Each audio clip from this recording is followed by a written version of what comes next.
N'hésitez pas à liker la vidéo si elle vous plaît et si vous êtes nouveau sur la chaîne, n'oubliez pas de vous abonner et d'activer la notification pour ne rater aucune de nos prochaines vidéos.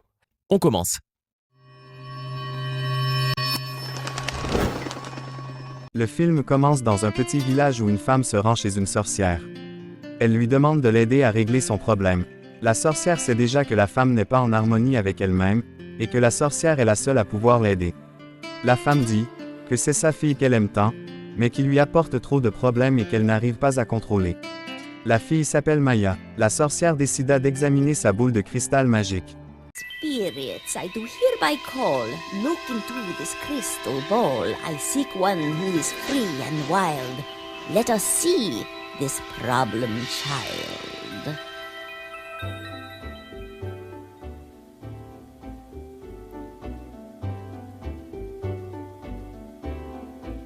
You are right to come here, my dear. She is even worse than you have described. We will have to take very stern measures.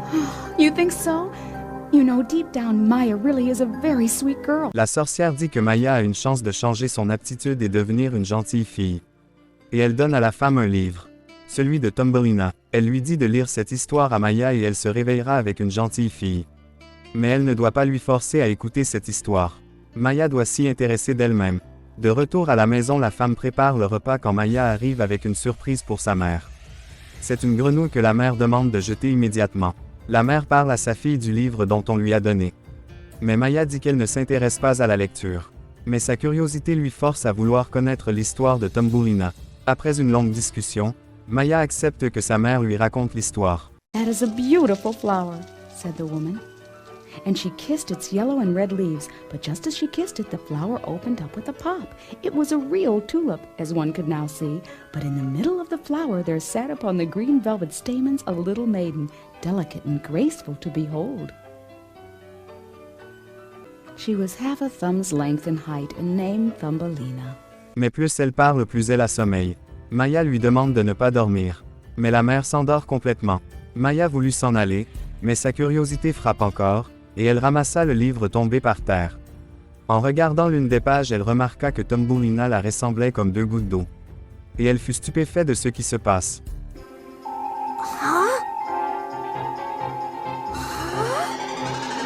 Oh!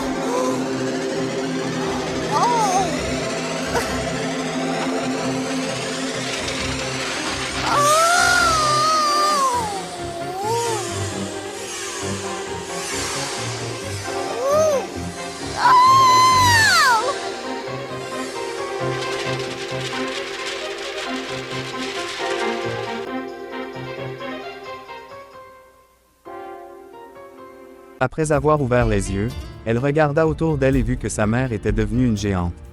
Et comprit que c'est elle qui a rétréci. Elle tenta de réveiller sa mère mais sans succès. Plus tard, Maya s'endormit sur un panier de laine en boule. C'est là que deux grenouilles, Gerge et Gladys, entra par la fenêtre. Les deux cherchent une femme pour leur fils, Hobby. Gladys dit à George qu'il n'est pas nécessaire de vérifier chez les humains. Mais George insiste. Ils virent Maya dans le panier, et ils décidèrent de la prendre comme l'épouse pour leur fils. Pendant qu'elle dort, ils la portent et ils grimpent jusqu'à la fenêtre. Mais un courant d'air ferma la fenêtre, et Maya tomba dans le vide. Elle se retrouva endormie sur un pétale de fleurs comme Thumbelina, mais elle ignorait qu'elle se trouvait dans le pays des rêves. Une goutte d'eau tomba sur elle.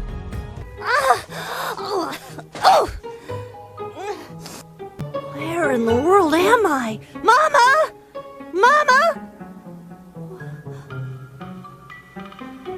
I know this is just a terrible dream I've been having, so if I pinch my... Ow! That means it... Oh my goodness! That means this is real! Un rat apparut dans l'herbe, et Maya tenta de trouver de bons arguments pour que le rat ne l'attaque pas. Ces références ne fonctionnent pas sur cette bestiole, qui la poursuit avec des crocs acérés. Maya se fatigua, tomba par terre et perdit sa chaussure. Le rat mâchouilla la chaussure, et Maya cria à l'aide. Mais une lumière aveuglante apparut, et effraya le rat qui s'enfuit. Un rayon de lumière fait fleurir la vallée, et une fée apparut. Maya courut vers elle pensant que c'est sa mère. Mais non, elle se nomma Angela. Maya demanda à rentrer chez elle, et retrouver sa mère. Angela lui dit que pour rentrer chez elle, elle doit se rendre au pays du Sud. Elle rencontrera le prince de cristal, qui est le seul à pouvoir l'aider. Maya refusa de la croire, étant donné que sa mère lui a interdit de parler aux inconnus.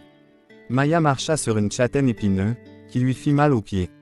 Angela remarqua que Maya ayant perdu ses chaussures, lui donna d'autres de couleur rouge. Maya fut émerveillée de si jolies chaussures, et commença à se plaindre du fait que sa mère ne lui achète jamais ce qu'elle veut. Angela contredit Maya, disant que sa mère a beaucoup souffert pour élever Maya. Que Maya devait apprendre beaucoup sur le sens des responsabilités et le respect de sa mère. Maya voulant faire quelques sauts, sauta si haut qu'elle se retrouva coincée sur la tige d'une fleur. Après que Angela l'a aidée, elle lui dit que ses chaussures ont des pouvoirs. Elles lui permettent de courir vite et de faire sauter haut, mais qu'elle ne doit pas être utilisée pour des raisons égoïstes mais pour le bien d'autrui. Maya comprit et Angela disparut dans un flash de lumière. La jeune fille rompit immédiatement ses promesses et décida d'utiliser ses chaussures pour courir vers le pays du Sud. Mais s'arrêta et se rendit compte qu'elle est revenue à son point de départ, et après s'être accroupie de fatigue, le sol se transforma en sucre. Maya se lécha les mains et entendit une voix inconnue, et une créature apparut se présentant comme Noble, une fée du sucre. Elle fut envoyée par Angela pour veiller sur Maya. La jeune fille gâtée se plaigna de ses chaussures qui lui jouent des tours. Et Noble lui rappela qu'elle ne devait les utiliser que pour aider les autres. Mais Maya ne veut rien écouter, et en voulant s'en aller, elle vit son village apparaître au loin. Et la voix de sa mère qui l'appelle. Noble tenta de lui dire que c'est un piège, mais Maya se jeta dans la gueule du loup. La mère de Maya qui apparut était nulle autre que Cassandra, qui se jeta sur Maya et Noble se transforma et arrosa Cassandra qui disparut en poussière. Noble expliqua que Cassandra est une méchante sorcière qui provoque les mauvais rêves. Et qu'elle ne laissera pas Maya rentrer chez elle, qu'elle soit prisonnière au pays des rêves et qu'elle ne retrouve jamais sa mère. C'est Angela qui apporte le bon rêve. Maya comprit qu'elle se trouvait dans le rêve de sa mère. Cela lui donna espoir et que sa mère veille sur elle où qu'elle aille. Les deux amis prirent la route vers le pays du Sud. Pendant que la mère de Maya endormie sur sa chaise rêvait que sa fille pleine de courage était piégée dans un conte de fées. Maya prenait du bon temps sur le chemin et se plaignait que Noble n'avançait pas vite. Quand tout à coup un bruit se fit entendre. Les herbes hautes bougeaient, et George et Gladys apparurent avec leur fils Hobby. Maya refusa les présentations avec les grenouilles. Mais Hobby fut émerveillé que Maya soit une si jolie. Hobby sortit un bouquet de fleurs et demanda à Maya de l'épouser. Maya refusa en disant que le mariage n'est pas pour tout de suite pour elle.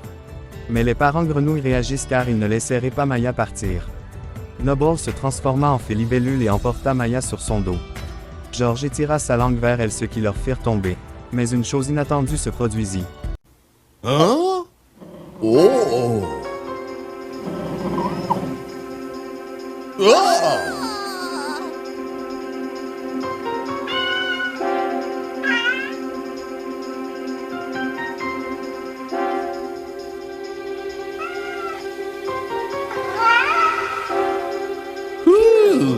Now that was sure odd. Oh, George, look!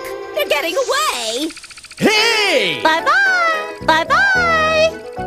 Hey! Come back here! Maya, Where do you marry think me! you're going? Puppy's Hey! home! Maya, marry me! Noble et Maya continuèrent leur trajet en volant, jusqu'à ce qu'ils atteignent un grand chêne, où ils voient des lutins s'amuser et faire la fête. L'un d'eux invita Maya à se joindre à eux. Noble soupira de fatigue. Les lutins firent monter Maya sur des feuilles d'arbres qui montent comme des ascenseurs. Et avec des baguettes ils tapent sur les branches et font de la musique. Mais Noble insiste pour continuer le chemin. Sur le chemin, Maya se vante de ne pas avoir souvent l'occasion d'être dans le pays des rêves. Ils arrivent au bord d'un lac aux couleurs arc-en-ciel. Maya tira Noble et courut vers un mini-phare. Elle invita Noble à venir elle aussi. Mais elle refusa car elle est faite de sucre, l'eau la fait fondre.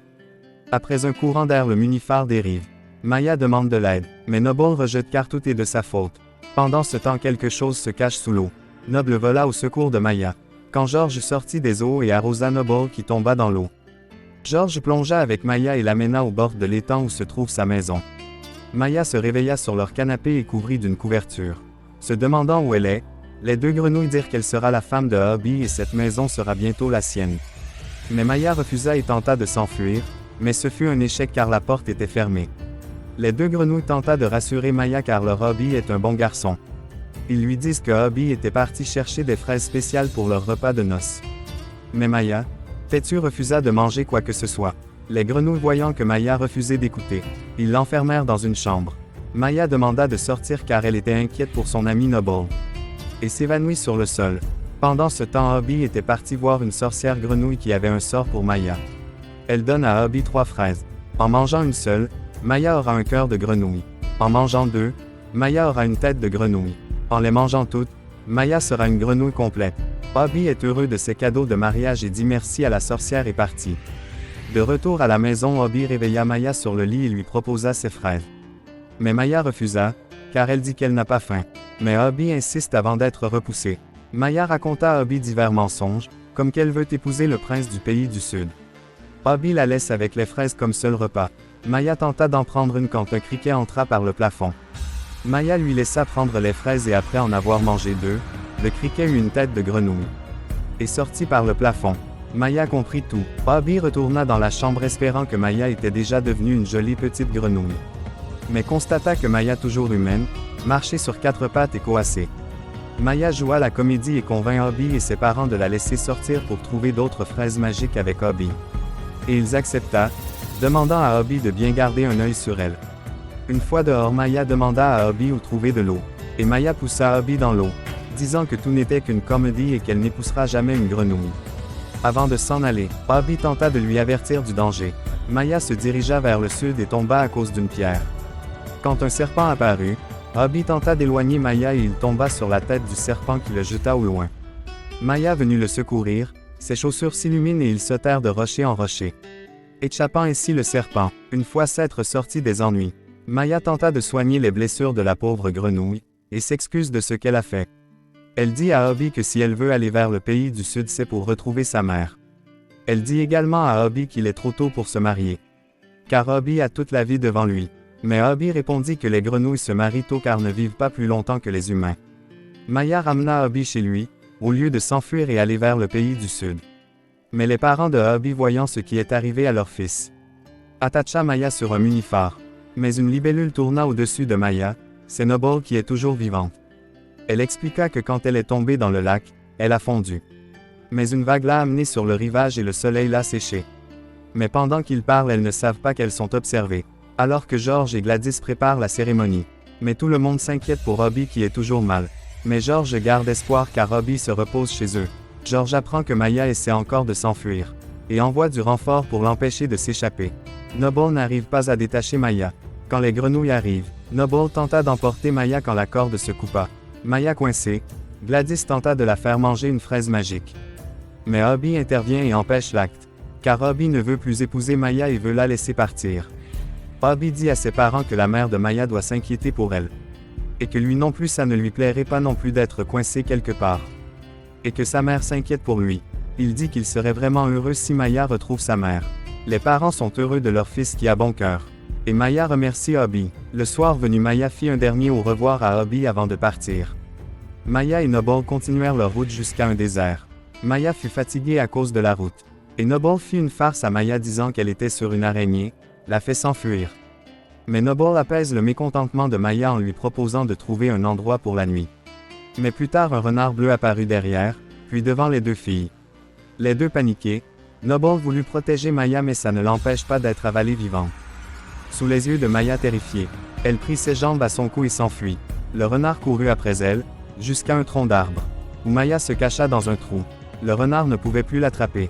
Quand un renard roux sortit de nulle part et une bagarre eut lieu. Maya sortit, se sentit désolée de son ami avalé, et se rendit compte qu'il était temps d'aller seule vers le pays du sud.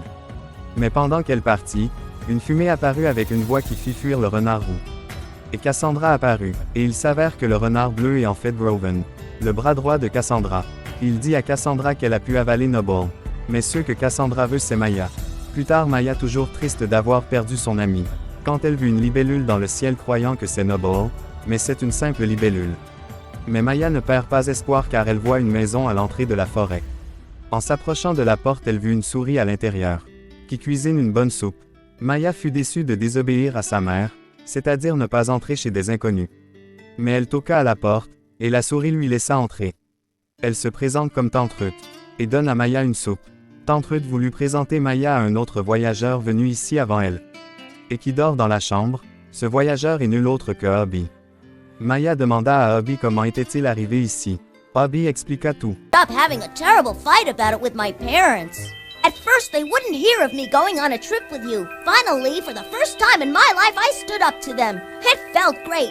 I said, "If you don't let me go look after Maya, I promise I'll never get married in my life." It worked! Huh? It was great! For once, they listened to what I thought and they agreed that I could go. Oh, and then what? I got this swallow to give me a ride because I wanted to catch up with you as soon as I could. But then, we were suddenly attacked by this hawk. Whoa! Whoa!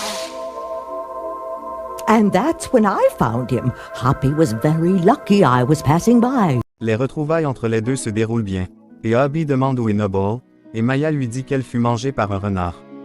Mais la grenouille ne perdit pas espoir car Noble est capable de revenir d'une façon ou d'une autre. Et elle demanda à Maya de retrouver l'hirondelle qui l'a emmenée ici. Le lendemain matin, Maya chercha l'hirondelle, mais elle fut immédiatement arrêtée par Tante Ruth, qui lui rappelle que cet endroit est dangereux.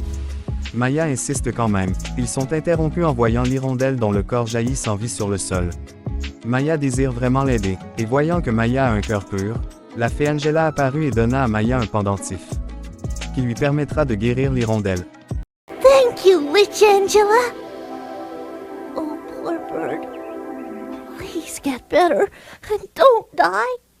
Maya wished as hard as she could for the bird to recover, trusting that her new pendant would help her.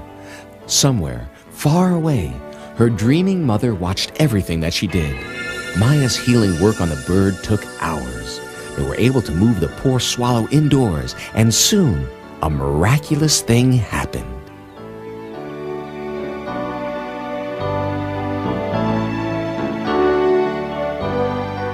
Oh, he's alive! L'hirondelle remercia la jeune fille de lui avoir sauvée, et lui proposa de monter sur son dos pour aller vers le pays du Sud. Hoppy et Maya dirent au revoir à Tante Ruth et s'envola. Voler est une sensation immense pour nos héros, mais leur baptême de l'air est interrompu par le faucon qui revient. L'hirondelle tente de descendre pour mettre Maya et Hoppy à l'abri, mais les trois tombent dans le vide. Maya et Hoppy tombent dans un marais loin de la piste du pays du Sud, et sont obligés de ramer car ils ne voient que de l'eau à perte de vue. Quand une voix familière fut entendre, Maya reconnut cette voix comme celle de Noble. Et c'est vrai, Noble est en vie. Maya fut heureux d'avoir retrouvé son ami. Quelques jours plus tard, Maya fut fatiguée d'être perdue dans ces marais, et demanda à Noble comment a-t-elle pu s'échapper de l'estomac du renard. C'est après avoir été avalée, elle s'est retrouvée dans une grotte qui se divise en deux, et s'est retrouvée dans un tunnel plein de vent. Se transformant en plumeau, elle chatouille les narines de Groven. Elle éternua, et fit sortir Noble. Se rendit compte que le renard est Groven, elle s'enfuit. Après la discussion, Maya et ses amis continuèrent leur route dans une jungle humide. Pendant des jours, ils marchent et surmontent l'obscurité et la pluie et arrivèrent enfin au pays du Sud. Émus d'être arrivés à destination, nos héros regardent le paysage, les fleurs, le papillon. Nos héros s'assit sur un rocher pour se reposer après des jours dans la jungle, et s'endormit. Pendant qu'ils dormaient, trois petits hommes vers les regards. Car nos trois héros dorment sur leur table de thé. Ils se demandent ce qu'ils vont faire d'eux, et ils décident de les inviter à dîner. Pendant ce temps-là, Cassandra les regardait à travers sa boule de cristal. Se rendu compte que Maya et ses amis prennent un thé avec tous les bonhommes verts. Elle blâme Groven à cause de ses échecs, et elle lui demande de ralentir Maya et ses amis durant leur trajet jusqu'au palais de cristal. Groven obéit et s'en va, se transformant en chauve-souris. Cassandra décide de transformer le rêve de la mère de Maya en cauchemar. Maya et les autres se dirigent vers le palais de cristal sur les dos de tortues. Maya profita de cette balade, mais Groven en chauve-souris apparut dans le ciel et effraya les tortues. Noble, plein de courage, veut affronter la chauve-souris, qui se transforma en Groven. Noble veut se venger de celle qu'il a mangée quelque temps auparavant. Elle virevolte de tous les côtés, esquivant les frappes de Groven. Et d'un coup de main, Groven frappa Noble qui fut propulsé au loin. Maya prit ses jambes à son cou, et avec ses chaussures elle rattrapa son ami juste à temps. Groven lança une fléchette sur nos héros. Mais l'hirondelle qui est toujours vivante arrive et sauve nos amis. Elle s'engage à prendre soin de Maya et ses amis pendant leur trajet jusqu'au palais de cristal. Groven lança une autre fléchette, mais une ombre géante apparut, qui s'avère être l'ombre du prince de cristal, qui d'un coup d'épée a vaincu Groven qui disparut en se transformant en plusieurs chauves-souris. Nos héros continuèrent la route jusqu'au palais de cristal, où le prince les accueillit chaleureusement. Le prince dit à Maya qu'il peut l'aider à rentrer chez elle et retrouver sa mère. Mais Cassandra apparaît, le ciel devint noir, et elle transforma le pays tout entier en pays de cauchemar. Et même le prince est impuissant face au pouvoir de Cassandra, et Maya se retrouve coincée dans le rêve de sa mère, qui est devenue un cauchemar. Maya face à cette situation se met à pleurer, Mais Angela apparut et donna espoir à Maya disant qu'elle est la seule qui peut arrêter Cassandra. Avec son pendentif magique et ses chaussures magiques, et disparut. Maya ne ressent aucun pouvoir, mais son bandeau s'illumine et Maya ressent de la force. Elle sauta sur la plus haute tour du palais, et fit illuminer son pendentif qui virevolta jusqu'au cristal noir de Cassandra.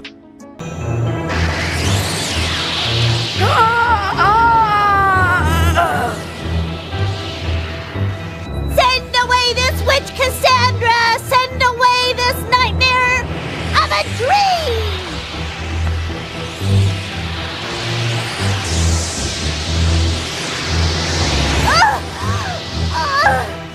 I want to see my mother! I will! I will see my mother! Ah! You impudent child! You don't know what you're doing! You don't know what you've done! Huh?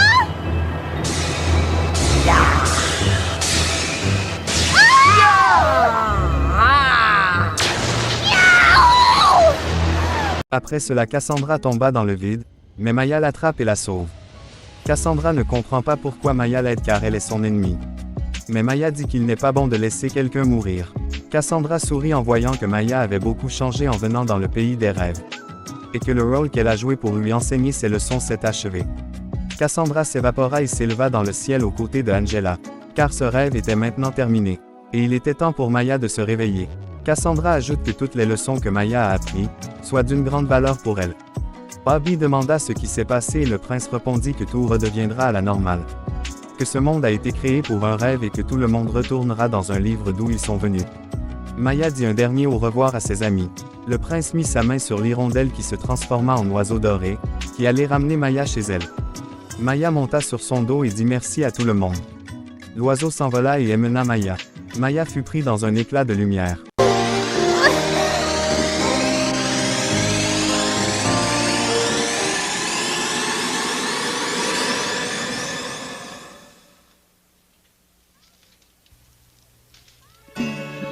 Mama! It's me! I'm back!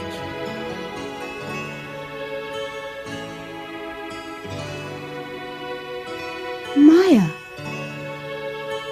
Et sa mère se réveilla. Maya fut si heureuse d'être rentrée chez elle. Et sa mère remarqua que Maya était devenue différente. Par la suite, on montre que tout va bien dans le pays des rêves. Et le livre fut fermé et ramené à la sorcière. Maya est devenue une gentille fille qui aide son prochain, et qui est utile pour sa mère. Une jeune fille joyeuse et pleine d'amis. Comme toujours, tu peux trouver le nom du film dans la description ci-dessous. En attendant, dis-nous dans les commentaires, quel était le rêve le plus incroyable que t'as jamais eu ?